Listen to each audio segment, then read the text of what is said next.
No one knows what it's like to be the bad man, to be the sad man behind the light.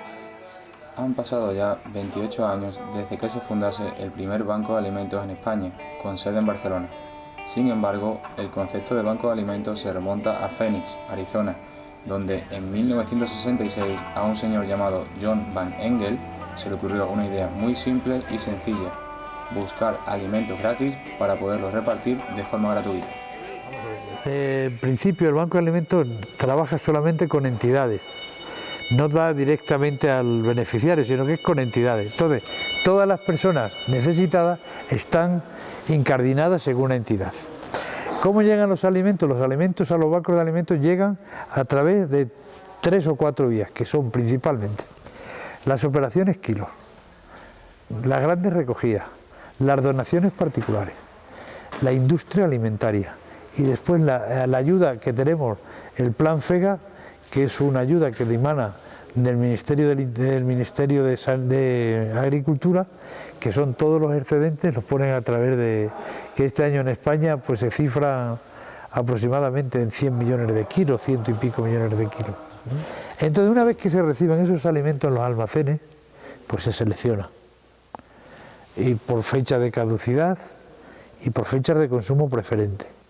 Entonces, una vez que nosotros aquí en los almacenes clasificamos todos esos productos, los ponemos a disposición de las entidades. En las entidades los recogen con una serie, claro, de un tratamiento administrativo, porque nosotros tenemos que dar cuenta ante los donantes de dónde van los alimentos, porque la idea nuestra es que vayan a los más necesitados.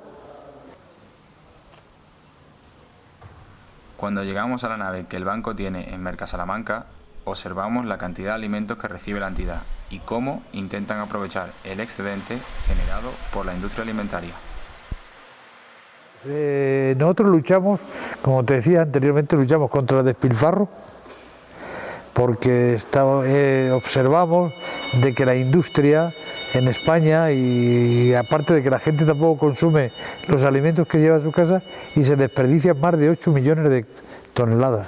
Y entonces son productos que están aptos para el consumo, pero no aptos para la venta. Entonces nosotros queremos poner esos alimentos en manos de los menos necesitados, vamos, de los más desfavorecidos. El despilfarro empieza por la familia, Entonces tendríamos que mentalizar, hacer una campaña de mentalización entre todos, para que las familias se ajustaran más a los consumos y que se acordaran del más necesitado, porque una persona puede, en vez de comer 6 plátanos, pues puede comer 2 y los otros compartirlos. Esa idea de compartir, esa idea de formación, Es decir, la idea importante en los bancos de alimentos y en cualquier tipo de ONG es de formación, y es la idea de compartir. ¿Cómo es esa labor del Banco de Alimentos pidiendo para otros en lugar de para uno? Hombre, que a mí eso me resulta fácil. A mí me resultaría más difícil pedir para mí que pedir para otros, porque además el bagaje que llevamos es que los datos están ahí. Y nosotros los datos que presentamos están ahí. ¿Por qué los bancos de alimentos tienen este crecimiento que han tenido? Porque son muy transparentes. Desde aquí ni hay dobles contabilidades, ni hay dobles intenciones.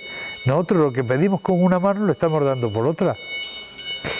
Que a lo mejor tendríamos que procurar que no hubiera nadie pobre necesitado. Sí, pero esa es una lucha que es quimérica, ¿no?